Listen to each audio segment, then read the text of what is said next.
Olá! Segundo a Organização Mundial da Saúde, nós temos no mundo cerca de 1% da população com Parkinson. Vamos saber mais sobre esse assunto com uma super especialista. Eu tenho o prazer de receber hoje no programa a doutora Margarete de Jesus Carvalho. Ela é neurologista, doutora em neurologia pela Faculdade de Medicina da USP, docente da Faculdade de Medicina da Fundação do ABC, pesquisadora clínica e também coordenadora do Ambulatório de Distúrbios do Movimento do Centro Universitário da Faculdade de Medicina do ABC. Seja muito bem-vinda, doutora Margarete. Obrigada, Alina, pela oportunidade de a gente falar um pouco sobre a doença de Parkinson, que é tão comum no nosso meio. Então, é comum no nosso meio, tá certo essa previsão da Organização Mundial da Saúde de Sim, 1% ou mais? é em torno, calcula-se que é em torno de 100 a 150 pacientes com doença de Parkinson, uma população de 100 mil habitantes. Então, dá aproximadamente esse 1,5% que a OMS, né, a Organização Mundial da Saúde, ela declara, né, ela informa. Mas, assim, a população está envelhecendo, Uhum. né? Não só no Brasil, no mundo inteiro, né? E a doença de Parkinson é a segunda doença neurodegenerativa mais comum, só perde para o Alzheimer. Uau! Então, a população envelhecendo, Uhum. então a chance das pessoas virem a desenvolver tanto Alzheimer quanto Parkinson aumenta também. Tá. Vamos definir para a população, então, o que é a doença de Parkinson? Uhum. Bom, a doença de Parkinson, como eu comentei, é uma doença neurodegenerativa, tá? A etiologia, a causa é desconhecida até o momento, tá? A Tá. gente tem teorias, mas ainda não temos isso, causa e efeito, tá? E é uma doença caracterizada por tremor em repouso, então não é qualquer tremor, é aquele tremor quando a pessoa, por exemplo, ela apoia a mão, ela está distraída, ela está relaxada, apresenta o tremor que parece até um tremorzinho de contador de moeda, né? Tá. Quando tinha aqueles contadores em ônibus, em bonde, né? Os idosos comentam muito isso, é o contador de moeda. Uma rigidez, que a gente chama de uma rigidez plástica, porque quando a gente movimenta o braço, a perna, parece uma roda denteada, tá? Temos também a lentificação dos movimentos, que o termo médico é bradicinesia, tá? E também, os pacientes desenvolvem estabilidade postural, tá? Então é aquele desequilíbrio, vai andar e está tendendo a ter quedas. E o paciente de Hum. Parkinson, ele cai para frente, tá? Tá. Então é uma característica. Então, para a gente poder fazer o diagnóstico da doença de Parkinson, o paciente tem que ter 2 desses 4 sinais cardinais que a gente chama, tá? Sendo que isso daí não sou eu que estou falando não, é consenso internacional, tá bom? Sendo que um deles, obrigatoriamente, tem que ser a bradicinesia, que é a lentificação dos movimentos. Então, o paciente, para você falar que ele tem uma doença de Parkinson, tá? Uma provável doença de Parkinson, ele tem que ter, por exemplo, bradicinesia mais tremor em repouso, bradicinesia mais a rigidez da roda denteada, bradicinesia mais a instabilidade postural, Mas tá? logo no início da doença, mesmo antes dessas manifestações mais exuberantes, é Uhum. possível a gente já ter alguns sinais de alerta? Sim, mas assim, sinais, a gente tem 4 sintomas que a gente chama de sintomas pré-clínicos, ou seja, eles aparecem antes de você fazer o diagnóstico. O problema da doença de Parkinson é que você só consegue fazer o diagnóstico se tiver pelo menos 2 desses sinais cardinais. Daí, quando o paciente ele apresenta pelo menos 2 desses sinais cardinais, daí, fazendo uma história pregressa, né, a Uhum. gente consegue identificar, outros sintomas, que são esses sintomas pré-clínicos, que também são 4, tá? Que é a Quais são? depressão, a Tá, hiposmia, que é a diminuição do olfato, tá? Não é tá, perda do olfato, o paciente tem uma diminuição do olfato, tá? tá, Obstipação intestinal, que é aquele intestino preso, tá. tá? Isso daí é muito, muito frequente. E o distúrbio comportamental do sono REM, esse palavrão todo, tá? Uhum. Esse, Traduz, né? vamos Traduz. traduzir. O que que é? quando a gente dorme, quando tem aquele sono REM, que é o sono profundo, que é o momento que a gente sonha, tá? Uhum. Então, quem tem filho ou criança, é muito comum, por exemplo, a criança foi numa festa, ou ela estava agitada, ficou quietinha, dormiu, você vai pegar a criança, às vezes, para colocar no carro, para ir embora de uma festa, ou então para colocar no berço, e a criança está toda molinha. Nesse momento, ela está em sono REM, que a gente chama, que é sono profundo, que é caracterizado pelo sono, né? A pessoa tem sonhos, tá? E concomitante tem uma hipotonia muscular. Então, por isso que a criança fica molinha, tá? Uhum. Então, nesse momento, a criança está sonhando mesmo. O que acontece na doença de Parkinson? A gente tem uma degeneração de alguns outros núcleos, além da diminuição da dopamina, e essa neurodegeneração desses outros núcleos, um deles está relacionado ao sono. E o que acontece nesse momento do sono profundo, que é um momento que a gente sonha, que é o sonho reparador, tá? O paciente, ele não tem essa atonia muscular de ficar assim, sem o tônus muscular, ele mantém ainda um pouco o tônus muscular.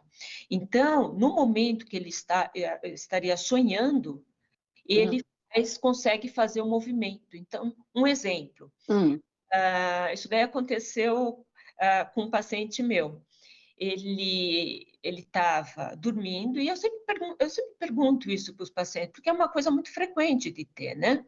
Uhum. E só que os pacientes, se a pessoa dorme sozinha, mora sozinha, é mais difícil você identificar Observar. isso, né? Aham. Só se você fizer uma polissonografia, mas Tá. isso daí a gente às vezes não faz de rotina. Então, esse paciente, ele estava dormindo, né? Daí a esposa acordou assustada porque ele estava fazendo um movimento de andar de bicicleta. Estava deitado, barriga para cima, fazendo um movimento de andar de bicicleta.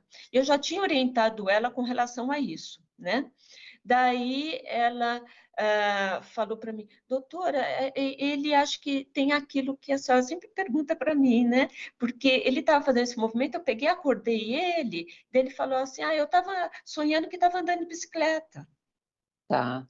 Então, é bem isso. Então, a pessoa, uma outra coisa muito frequente, a pessoa Hum. assim, sonha que está batendo um ladrão. Quem recebe o soco é quem está do lado, Uau! né? É Entendi. E isso é tanto na fase verdade. inicial da doença quanto na evolução dela? Geralmente, esses daí são sintomas pré-clínicos, então eles Ah, tá. aparecem antes, Tá. né? Então, Tá. por isso que quando a gente faz diagnóstico, a gente já pergunta se já tem isso. Por Uhum. quê? Porque que nem a hiposmia é descrito aparecer até 50 anos antes dos sintomas motores. Mas quando você investiga a diminuição do olfato, Uhum. você abre uma chave muito grande de diagnósticos diferenciais. A doença de Tá. Parkinson vem com um diagnóstico de exclusão. Então, só dá para a Hum. gente falar que aquela diminuição do olfato é pelo Parkinson depois que você fez o diagnóstico da doença de Parkinson. Tá. A Em depressão é a mesma coisa. tá. Em termos ainda de diagnóstico, tem uma dúvida frequente por parte da Uhum. população, que é assim: "Puxa, mas não tem um exame específico, um Não, exame de imagem que identifique isso?" não. O diagnóstico da doença de Parkinson é basicamente clínico. São poucas doenças, principalmente na neurologia, que o diagnóstico é basicamente clínico, ou seja, é anamnese, ou seja, história clínica, né? É a conversa com o paciente e familiares, mais o exame neurológico. No exame neurológico a gente vai ver isso, a identificação dos movimentos, a rigidez, a instabilidade postural, tá? E o tremor. Em ter Mas a gente acaba fazendo os exames para a Aham. gente descartar outras patologias que mimetizam a doença de Parkinson, Ah, tá? por Então, exemplo, não pode haver tremores, por exemplo, que não necessariamente é Parkinson, tem exatamente. Às vezes, alteração hormonal pode tá? dar, somente hormônio de tireoide, tá? Medicações. Tem muita medicação Uhum. que, assim, é uma gama grande de medicações que, como efeito colateral, pode dar uma síndrome parkinsoniana. Então, por isso que a anamnese é importante, né? Tá. História clínica bem detalhada, tudo, e saber quais medicações que o paciente está tomando. Porque muitas vezes ele apresenta ao exame neurológico como se fosse uma síndrome parkinsoniana, com tremor, com rigidez, com lentificação dos movimentos, tudo, mas é um efeito colateral de medicação. Nossa, que É. bom alerta, né. Agora, em termos de tratamento, nós Uhum. temos evoluído em termos de tratamento Sim, medicamentoso primeiro, para depois a gente falar do não farmacológico? sim. De medicações, Uhum, lógico, a gente tem uma gama de medicações, tá, tá, e vai depender muito de cada paciente. Porque a doença de Parkinson é o que eu comento para os meus alunos, para os meus residentes, que é o seguinte: são várias doenças de Parkinson, não é uma só, porque cada pessoa evolui de uma forma. Então, você pode ter 10 pessoas com doença de Parkinson que começaram até na mesma época, às vezes estão tomando até as mesmas medicações, tá. mas cada um está evoluindo de uma forma. E cada um toma medicação de uma forma. Em Parkinson, não existe isso, por exemplo, uma medicação tomar a cada 8 horas. Não existe isso, como nas outras patologias de outras especialidades. Então, o tratamento medicamentoso é Uhum, individualizado. Primeiro, uma das coisas é que a medicação, que é o padrão ouro, né, que é a levodopa, no tratamento da doença de Parkinson, ela não pode ser administrada, não pode ser tomada junto com proteína. Então, se você for ver, a pessoa só pode, se quiser comer alguma coisa junto com a levodopa, é só verdura, legumes e frutas, mais nada. Então, quando a gente prescreve as medicações, antes da gente colocar os horários que o paciente vai tomar, eu pego a rotina do paciente, que horário que acorda, que horário que toma café, se faz algum lanche nesse intervalo, se come alguma coisa nesses intervalos, almoço, à tarde, a mesma coisa, lanche, intervalo, janta, se faz ceia, que horário que vai dormir. Você pega uhum, a rotina para daí você colocar o horário das medicações mediante isso e não ter o risco da pessoa tomar medicação e não fazer efeito porque misturou com proteína. A proteína compete na absorção da levodopa. tá. Ô, Ok? doutora Margarete, eu vou precisar chamar um rápido intervalo, mas a Bem, gente continua na sequência, tá bom? com certeza. Obrigada. Vocês não saiam daí não, porque tem muita informação muito importante no próximo bloco. Até já.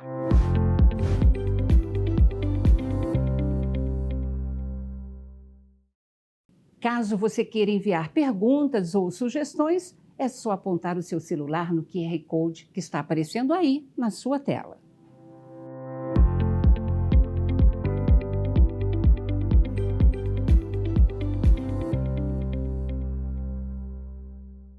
Voltamos hoje conversando sobre Parkinson com a doutora Margarete de Jesus Carvalho. Doutora Margarete, então a evolução também da doença é diferente de uma pessoa para outra. Tem gente que fica por muito tempo bem, apesar da doença. Sim, cada paciente é de um jeito. Como eu comentei anteriormente, que cada doença, cada paciente ele tem uma doença de Parkinson. Por isso que, inclusive, até para os residentes de neurologia, a dificuldade deles não é de fazer diagnóstico, é de o tratamento mesmo, porque cada paciente vai receber um tratamento. E como tem esse viés da rotina da pessoa, cada um tem uma rotina, né?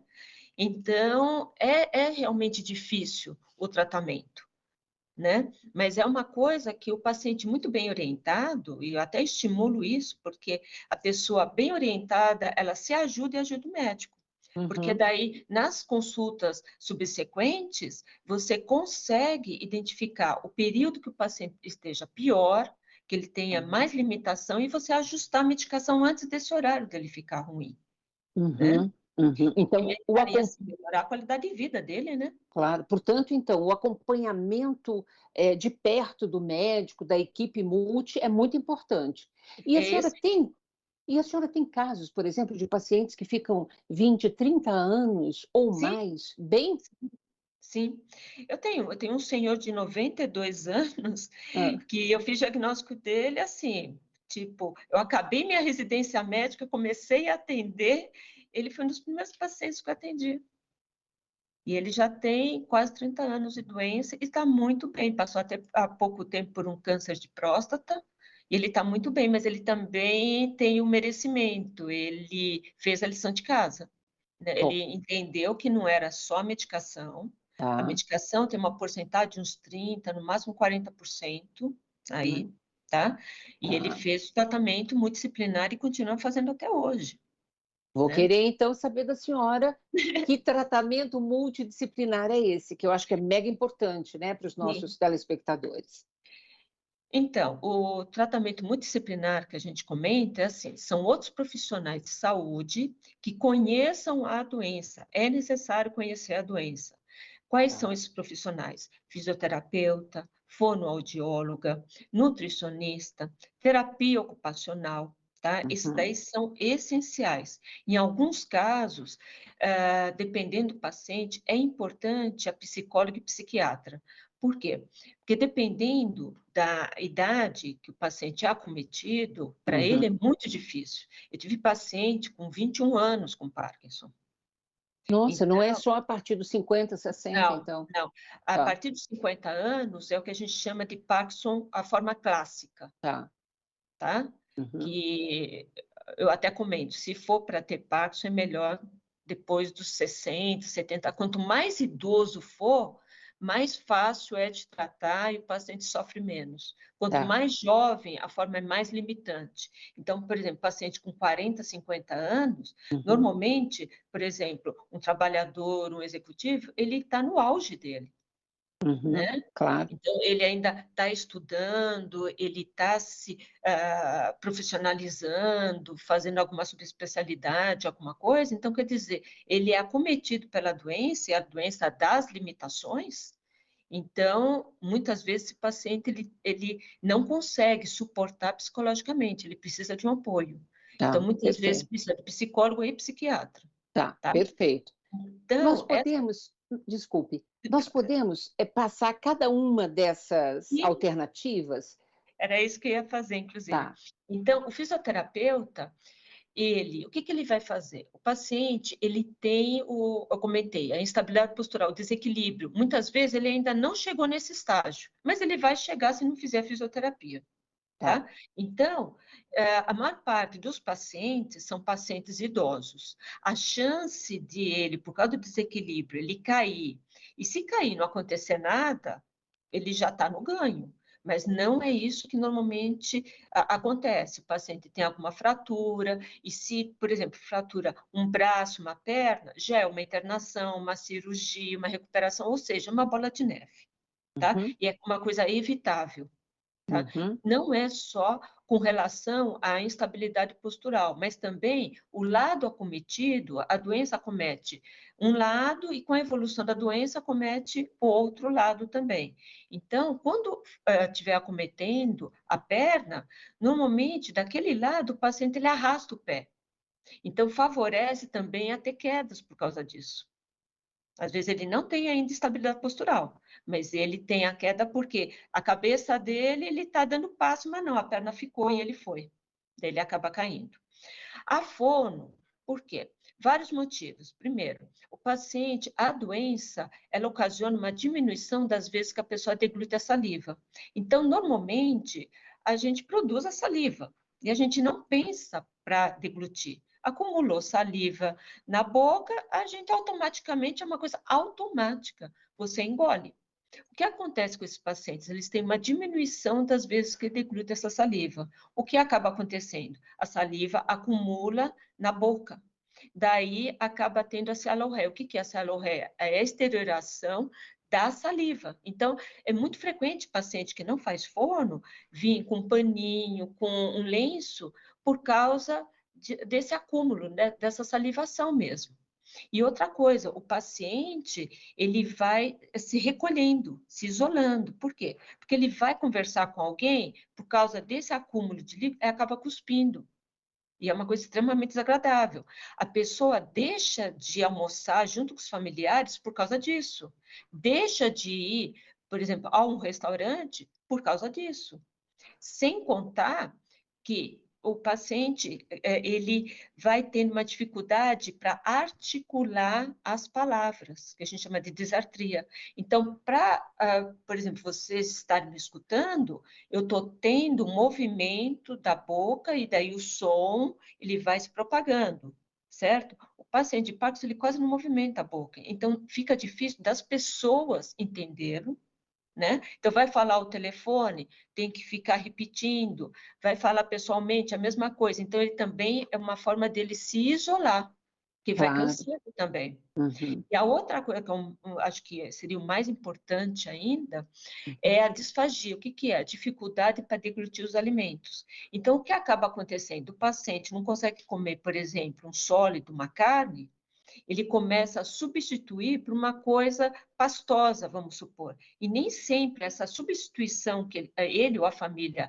acabam fazendo Uhum. tem o mesmo aporte nutricional. Então, é uma alta chance do Hum. paciente desnutrir e perder musculatura, porque o idoso já tem uma perda de musculatura pelo próprio envelhecimento. Uhum.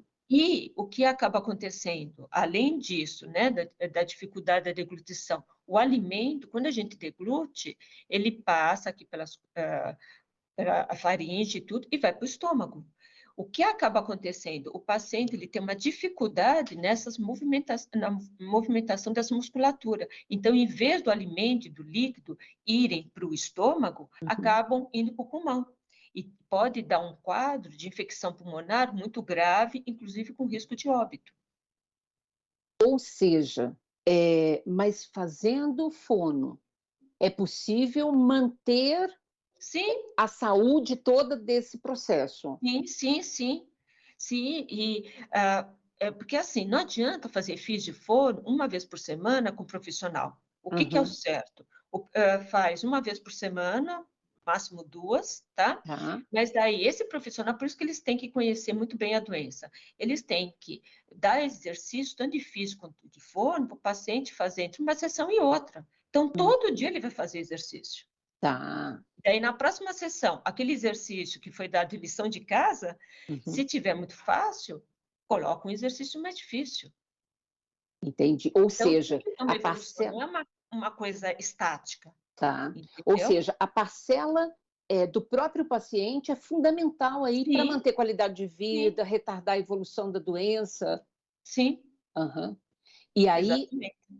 e aí esse treinamento, né, vamos dizer assim, é importante também que toda a família também conheça sobre Parkinson. Exatamente, exatamente. Por isso que entrevistas, lives, eu participo praticamente de todas que me convidam, porque Uhum. os pacientes informados, a família bem informada, uma Uhum. coisa é você, assim, não ter o desconhecido, no caso a doença, tá?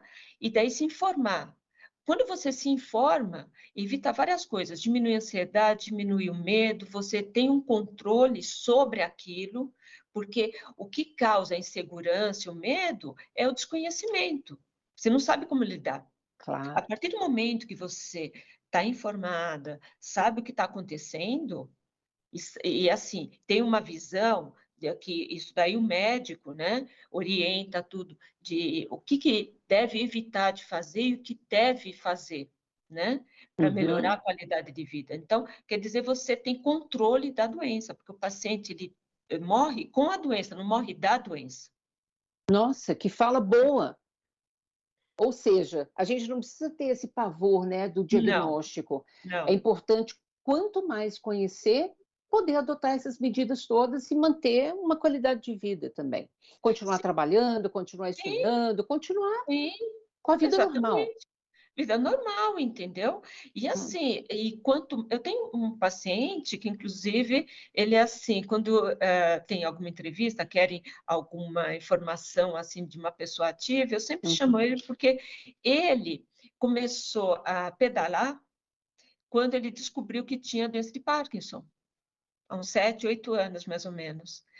E que a filha e o marido já eram do pedal, coisa e tal, e Uhum. atualmente atualmente. Uns 3, 4 anos para cá, até um pouquinho antes da pandemia, ele gostou tanto disso que ele vai de São Paulo, com o grupinho dele, São Paulo para Santos, São Paulo para Aparecida do Norte. Uau, que maravilha! Exatamente. E o exercício físico, a Aham, atividade física em qualquer doença, gente, qualquer uma, tá? uhum. Você posterga a evolução de doença. Que maravilha. Além de ser um bem-estar, você aumentar o limiar de dor. Quem faz atividade física tem um limiar de dor alto, não é Uhum, qualquer coisa que a pessoa vai sentir dor. Além de dar um bem-estar, tá? São vários benefícios, tá? uhum. Diminui demência, né? Há uma outra dúvida comum em relação à cirurgia. Também é possível e quando se recomenda? A cirurgia, atualmente, temos, assim, vários pacientes que a gente indica cirurgia, mas a cirurgia não é curativa. A cirurgia é adjuvante do tratamento. Antes da cirurgia, a gente só tem a medicação e a equipe multidisciplinar. Com a cirurgia, a gente tem mais uma outra coisa junto com o tratamento medicamentoso e a equipe multidisciplinar para melhorar a qualidade de vida do paciente. E só se opera Parkinson mesmo, não as outras síndromes parkinsonianas, e com paciente que já tem pelo menos diagnóstico de Parkinson há pelo menos 4 a 5 anos, não antes disso. Doutora Margarete, nosso tempo, infelizmente, acabou. Mas eu É, quero um recado final seu, principalmente em função do preconceito, enfim, né, do estigma que também que Parkinson ainda carrega. então, com relação à doença, o mais importante é as pessoas se informarem, não terem medo de aquilo. Estou com um tremor, estou mais lenta para fazer as coisas, ou então alguém da família comenta. O mais importante é o diagnóstico precoce. Daí, tendo o diagnóstico precoce, a informação e iniciar o tratamento. Tá? Porque a doença é uma doença que tem condições de ter uma boa qualidade de vida. Lógico que depende de informação, depende do diagnóstico correto, das orientações corretas. E sempre, não é só o neurologista com a subespecialidade em Parkinson, mas também a equipe multidisciplinar, porque não adianta fazer qualquer físio e fono, tem que saber o que está fazendo. Muito obrigada pela sua participação, doutora Margarete. Foi preciosa aqui para a gente, viu? Eu que agradeço a oportunidade e espero ter ajudado várias pessoas com as informações que eu passei a vocês. Muito obrigada. Com certeza. Olha, muito obrigada a vocês também que nos acompanham por aqui. Continuem nos seguindo nas redes sociais e no canal no YouTube. Rede Câmara São Paulo, sua conexão com a política da cidade. Beijo, gente. Muito obrigada e até a próxima.